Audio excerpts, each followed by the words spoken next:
أعوذ بالله من الشيطان الرجيم. بسم الله الرحمن الرحيم. رب اشرح لي صدري ويسر لي أمري واحلل عقدة من لساني يفقهوا قولي. Assalamualaikum para penonton semua. Ahlan wa sahlan wa marhaban bikum. Kita raikan semua yang menonton kita dan tahniah saya ucapkan. Kalau anda berjaya menonton, Assalamualaikum subuh, maksudnya insya-Allah kita punya subuh first class insya-Allah. Dan namun apa pun tujuan kita setiap kali mengadakan program ni di pagi hari ialah untuk kita mulakan hari kita dengan tapak yang betul. Justru itu kita nak kongsikan pada hari ini topik yang masya-Allah baik sangat, sebab kadang-kadang nak buat benda dapat yang besar-besar kita susah. Kita kumpul sikit sampai jadi besar insya-Allah. Dan topik kita amalan kecil pahala yang besar. Kita buat sikit tapi Allah bagi banyak. InsyaAllah bersama dengan kita di studio adalah Ustaz Muhammad Hassan Adli Yahya, jurucakap surah Al-Islah Section 7. Assalamualaikum. Waalaikumsalam warahmatullahi. Pagi kena semangat sikit Ustaz. Itulah. Supaya kita semua bersemangat. Topik pun kena bersemangat. Lepas tu kita kena menggunakan fizikal kita untuk memanifestasikan apa yang kita bincangkan. Betul. Okey Ustaz, tak apalah, kita berbalik pada topik yang amalan kecil pahala besar. Sebab kadang-kadang kita ni nak cuba kod sebanyak mungkin, nak balik kat yaumul akhirah tu jadi kaya raya, kan? Nak buat apa orang kata investment yang mencanak-canak yang tak rugi. Jadi Ustaz, kongsikan dengan kami apakah antara amalan yang walaupun amalan dia sikit di mata manusia, mata kita, tapi besar pahala dia. Baik. Terima kasih Kak Farah. Assalamualaikum warahmatullahi wabarakatuh. Alhamdulillah. Wassalatu wassalamu ala Rasulillah wa ala alihi wa sahbihi wa man walah. Subhanaka la ilma lana illa ma 'allamtana innaka antal alimul hakim. La haula wala quwata illa billahil aliyyil azim wa ba'd. Apa khabar penonton sekalian? Mudah-mudahan kita semua berada dalam kebaikan insya-Allah. Dan pagi ini pagi yang baik, mudah-mudahan kita semua diberkati Allah, dan termasuk dalam doa yang didoakan oleh baginda sallallahu alaihi wasallam, Allahumma barik li ummati fi bukuriha. Ya Allah, berkatilah umat aku yang menghidupkan pagi mereka dengan kebaikan.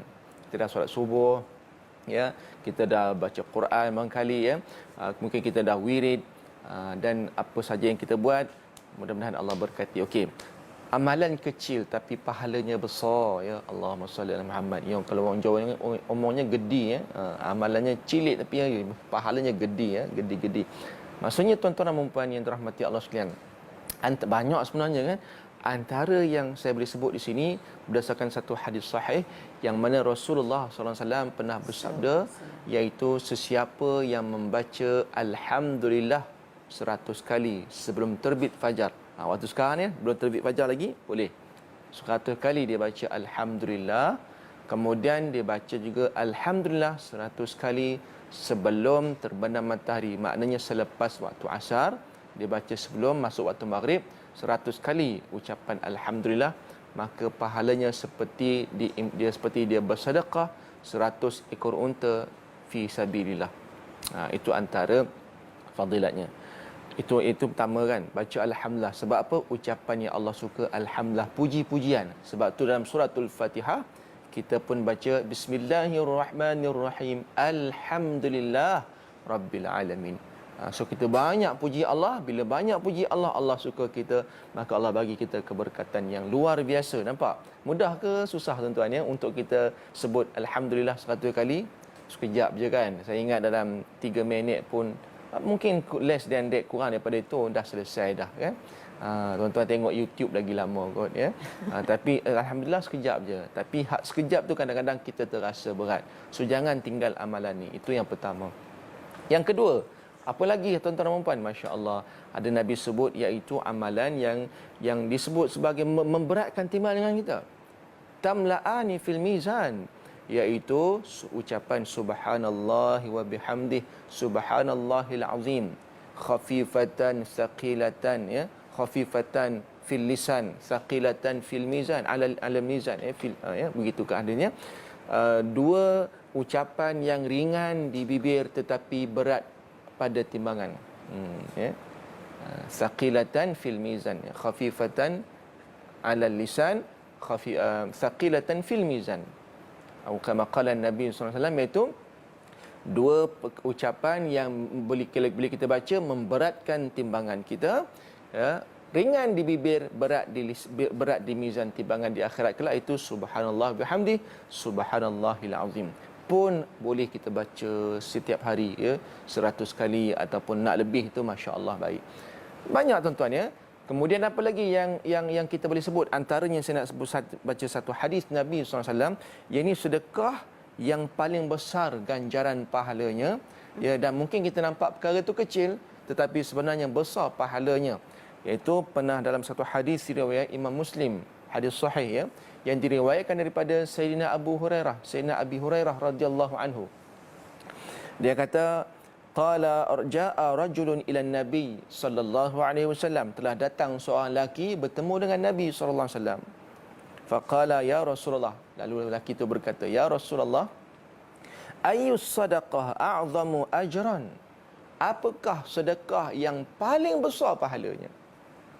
Dah. Apakah pahala yang besar ganjaran pahalanya? Kita nampak mungkin nilainya kecil tetapi besar ganjaran pahalanya. Maka Nabi SAW pun menjawab, anta saddaqa wa anta sahihun syahih. Ya, yang pertama, kamu bersedekah tak kala mana kamu sedang sihat tubuh badan. Sihat tubuh badan, kan. Jangan tunggu sakit. Ada setengah orang dia nak sakit baru dia nak sedekah, sebab dia kata aku nak mati dah ni. Jadi harta ni dia mula takut dengan amalan dia, maka dia banyak sedekah. Itu baik bukan tak baik, tapi waktu sihat ni, sebab orang sihat banyak dilupa. Waktu sihat ni dikira nak enjoy aja. Nak memberi ni kata nanti dulu nanti, itu kurang eloknya. Tapi bila kata waktu sihat, ya, dan ketika waktu kita sihat, dan juga ketika Nabi kata apa? Sihat dan kita ni kedekut. Waktu tu terbaik, besar pahala. Waktu kita rasa berat nak memberi ni, waktu tu lagi besar pahala.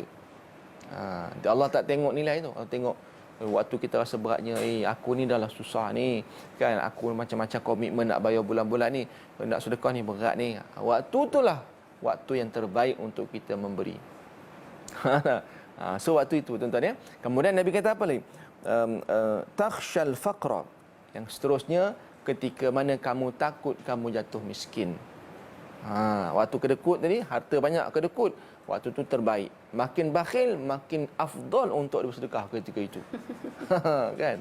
Selalu kita ni bakhil. Betul. Kemudian waktu kita takut, waktu kita takut jatuh fakir, waktu tu kita biar aku ni orang miskin, aku ni susah. Waktu tu waktu yang terbaik.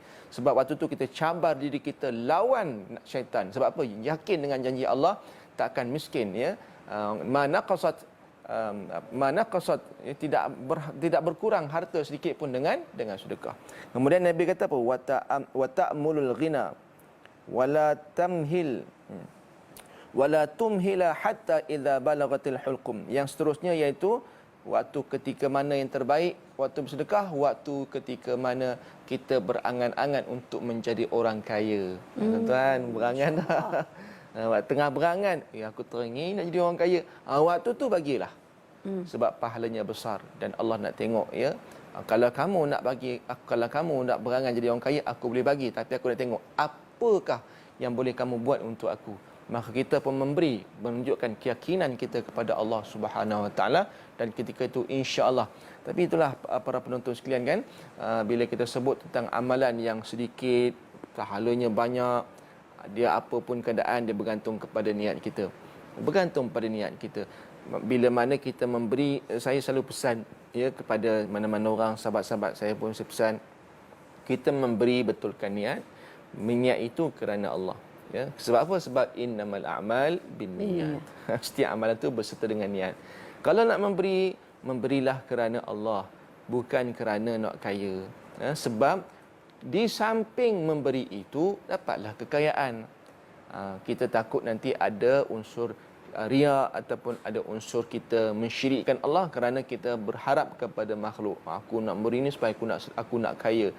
Itu kalau ikut ulama tasawufnya, dia ada seolah kita ni bertuhankan kepada keduniaan, harta dan sebagainya. Ya. Tapi tak apa, ya, paling penting yang kata macam mana ustaz nak niat ikhlas. Buat saja dulu tuan-tuan dan puan-puan ni, buat saja. Buat saja, insya-Allah nanti lama-lama ikhlas tu akan datang. Baik para penonton yang dirahmati Allah sekalian, itulah antara yang boleh sebut tentang amalan yang sedikit tapi pahalanya banyak Kak Farah, insya-Allah. Masya-Allah, satu topik yang saya pun turut catat. Ya. Sebabnya bukan apa. Kadang-kadang kita ni discuss, kita lupa. Yang paling penting ialah kita discuss, kita catat, Betul. kita faham, kita amal. Tadi sebenarnya masa Ustaz dah cakap kata baca Alhamdulillah tu, saya nak kira lah juga berapa minit. Ustaz baru bagi berapa poin je, dah habis dah. Punyalah senang, tapi kita tak buat. Ya. Kan, sayang. Jadi insya-Allah para penonton, kita ada lagi nak kongsikan supaya hari kita ni kan, walaupun pendek je waktu dia, kita dapat memaksimalkan.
Tujuh tahun telah berlalu dan mereka masih menggunakan fasiliti yang telah uzur. Oleh itu, marilah kita bersama membantu memudahkan urusan mereka menunaikan ibadah. Kemudahan yang selesa ini bakal digunakan oleh beribu jemaah dan pahala mereka dikongsi bersama dengan saudara dan saudari sekalian sehingga ke hari akhirat, insya-Allah.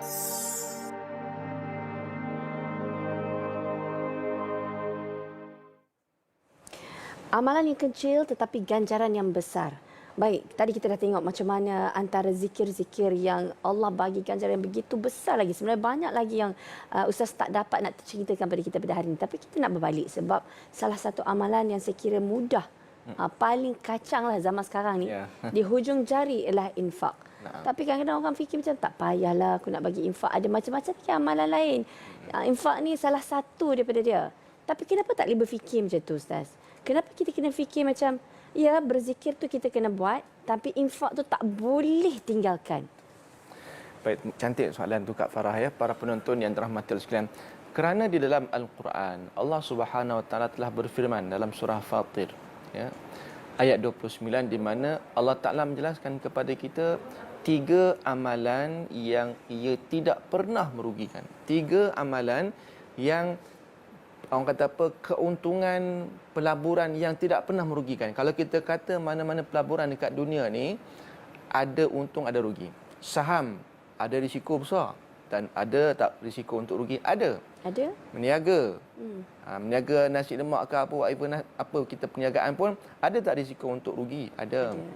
Kan? Ada untung dan ada risiko untuk rugi. Okey, sebab tu dalam perniagaan ni, kalau meniaga, kalau untung itu rezeki, kan? Tapi rugi tu pasti. Kan? Rugi tu memang buka kedai. Rugi tu memang satu benda yang pasti. Tapi kalau untung, itu namanya rezeki. Sekarang ni, apa-apa sajalah. Tapi 3 ni Allah Ta'ala sebut dalam Quran. Tak pernah rugi. Yang lain sebutlah apa pun. Meniaga ke, pelaburan ke, emas ke. Tak ada kepastian. Ya. Tapi yang 3 ni Allah kata tak akan rugi. Apa nombor 1? Solat. Ya. Solat Allah kata. Ini Allah Ta'ala sebut, bukan saya sebut. Boleh semak dalam surah Fatir. Solat. Ada tak rugi solat? Tak ada, tuan-tuan. Tak ada orang rugi solat. Ya? Sebab setiap kalimat yang dia baca itu pahalanya banyak. Solat sunat ke, solat fardu ke, tak pernah rugi. Ya. Yang kedua iaitu baca Quran. Baca Quran. Baca Quran 1 huruf, 10 ganjaran pahala, kan, kebajikan. Bismillahirrahmanirrahim. 21 huruf. Kalau ikut kiraannya 21 lah, tapi pada tulisan 19. So maknanya 190 pahala. Bismillahirrahmanirrahim. Berapa saat dapat pelaburan RM190? Nampak tak? Kemudian yang ketiga iaitu infak. 3 ni. 3 ni saya pesan kepada saya dan kita semua, jangan tinggal setiap hari. Jangan tinggal. Sebab hal inilah yang tak pernah rugi. Tuan-tuan cerita lain ada rugi. Tapi yang ni jangan tinggal. Yakin dengan janji Allah. Solat, baca Quran dan juga infak. Infak ni. Sebab apa, tuan-tuan, ya? Infak ini ataupun sedekah ni, Kak Farah dan penonton sekalian, Allah Ta'ala sebut, Nabi sebut dalam satu hadis, was-sadaqatu burhan. Sedekah ini burhan, maknanya dalil bukti iman kita. Sebab apa, dekat dunia ni Allah bagi pinjam macam-macam kat kita. Kan? Bila Allah bagi pinjam, Allah boleh minta balik. Macam kita lah, kita bagi hutang pada orang. Aku nak hutang 1,000 boleh? Boleh. Kita ni orang jenis solat, jaga, baca Quran, orang baik ni. Amalan-amalan yang kita jaga sungguh. Lepas tu kita berhutang. Tak ada masalah dalam Islam, boleh berhutang, boleh. Dia bagi hutang 1,000. Kalau betul saya ni orang beriman, saya kena bayar balik hutang tu. Betul tak? Betul. Kalau saya tak bayar hutang tu, saya adalah orang yang tak bagus. Apalah solat, puasa, tapi buat benda amalan lain, zakat, lepas tu bayar hutang punya susah, orang kata buruk pada kita. Apa guna solat? Nampak tak? Nak membuktikan kita ni orang teruk, kan? Tapi bila saya bayar balik hutang, dia kata engkau orang bagus. Dan dia pun tak takut nak bagi hutang pada kita. Sebab dia tahu kita ni orang yang amanah, orang yang jujur. Orang ni memang boleh percaya. Samalah dengan Allah Ta'ala ni. Allah bagi kita hutang macam-macam. Hutang dalam bentuk rumah yang Allah bagi. Itu semua hutang ni. Allah pinjaman lah. Pinjam daripada rumah. Walaupun rumah tu saya dah habis bayar dah rumah. Betul. Tapi itu tetap hak Allah Ta'ala. Allah bagi pinjam kereta, Allah bagi pinjam anak-anak, Allah bagi pinjam harta, company besar, Mata, syarikat, telinga. kan? Semua telinga, jantung, semua ni Allah bagi pinjam. Allah boleh minta tak? Boleh. Boleh. Allah boleh minta balik pinjaman tu. Aku bagi pinjam dengan kau, aku nak minta balik. Caranya macam mana? Tu sedekah lah. Itu yang Nabi kata, was-sadaqatu burhan. Sedekah itu burhan, bukti menunjukkan kita ni hamba yang baik. Allah tengok, oh, kau bayar balik ya, aku minta kau bayar balik. Bagus. Itu Nabi kata bukti iman.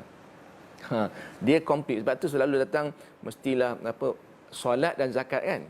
Kenapa? Solat itu kita dengan Allah. Zakat ni Allah tengok betul tak engkau ni bukti iman. Sebab sedekah zakat ni adalah sedekah wajib. Sebab tu selalu digandingkan solat dengan zakat. Solat kenapa? Sebab zakat tu bukti iman. Solat kita dengan Allah Ta'ala. Zakat ni Allah kita dengan Allah, dan juga dia ada vertical and horizontal, kan? Kita dengan Allah, betul Allah kata bagus. Dan untuk manusia, dapat manfaat kepada orang.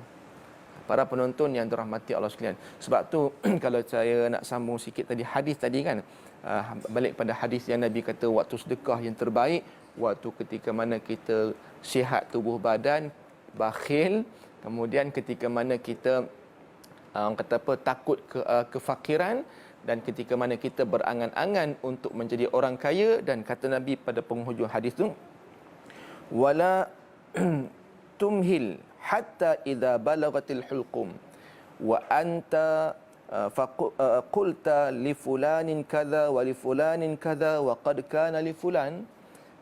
Ini penghujung Nabi kata, maka janganlah kamu menunda-nundanya Hingga tiba nyawamu berada di halqum. Waktu tu dah tak ada dah. Tak ada. Nabi kata apa? Lalu kamu waktu dah nyawa dekat halqum, kamu pun berkata, yang ini milik si fulan, hak ni saya nak bagi wakaf kat surau ni lah. Yang ni saya nak bagi kat ni lah. Ni tolong bagi. Waktu tu dah nyawa di kerongkong. Kata Nabi, kamu berkata ini harta si fulan, ini untuk si fulan. Padahal harta itu sudah menjadi milik si fulan, yakni ahli warisnya. Jadi kan, waktu tu dah tak ada dah. Waktu nak kira mati, kira harta tu dah kira, kalau sampai kat halqum ni kira dah, sebenarnya kira dah mati lah tu kan. Kira dah habis lah tu. Bila kata mati tu sebenarnya harta tu sudah jadi hak milik waris kan. Jadi tak ada dah nak bagi sedekah, tak ada dah kan. Samalah saya nak bagi, tak ada tuan-tuannya. Sebab tu sebelum Nabi kata sebelum sampai nyawa di kerongkong tu. InsyaAllah mudah-mudahan ada manfaatnya. Masya Allah. Jadi Ustaz, tanpa melengahkan masa, sebab kita sentiasa nak cari lokasi ataupun platform infak yang sahih. Ya. Sebab kadang-kadang kita, orang mai kat kita pun tak tahu kan. Betul. So jadi kita bila berada kat TV Hijrah ni, yang menonton ni, kita dah tahu dah. Ni platform-platform yang betul. Sebab ada check and balance. Ustaz yang bercakap ni lah check and balance kami. Adalah wajah yang kita boleh tahu. Jadi Ustaz, kongsikan platform hari ni, macam mana kita nak terlibat, apa yang boleh kita bantu? Baik, apa yang saya nak war-warkan pada pagi yang mulia ini, ya, sebab kita pun menceritakan tentang amalan yang jangan ditinggalkan, iaitu solat, baca Quran dan juga infak. Dan hari ini saya nak mengajak kepada semua untuk sama-sama kita mengambil peluang untuk kita memberi infak untuk projek pembangunan surau Al-Islah di Seksyen 7 Shah Alam. Ya, kalau tuan-tuan pergi di surau ini, mungkin kita tengok tak ada apa-apa pun progres, betul lah. Sebab apa? Sebab kita belum ada dana yang mencukupi. Okey, surau Al-Islah ni usianya hampir dalam 26 ke 27 tahun. Ya, yang mana surau ni asalnya kecil, kemudian kita besarkan, extend. Bila banyak extend ya kita buat ni, maka banyak tangan yang menyentuh kontraktor. Maka dekat situ kita kata nampak ada bocor sana, kurang ke sini, repair sini. Ada yang saya kalau tengok di kaca TV, ada yang kawasan bumbung tu dia bocor, dah buat meja dah repair ni, tapi dia tetap tak selesai sebab dia ada kait dengan bahagian lain yang kena repair, tapi kos yang besar. So pihak surau mengambil keputusan, kalau kita duk repair begini-begini kos banyak juga.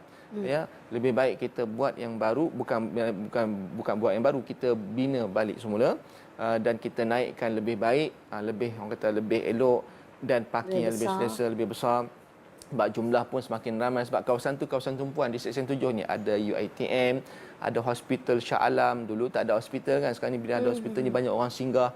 Kemudian ramai orang yang singgah, orang yang banyak yang singgah dekat surau ni. So surau ni tak besar, kalau solat Jumaat memang melimpah.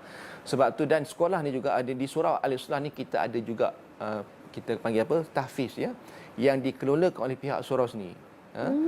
Maknanya ini inisiatif pihak surau, pengurusi yang sebelum ni, dia nak supaya surau ni tak nak habis solat je.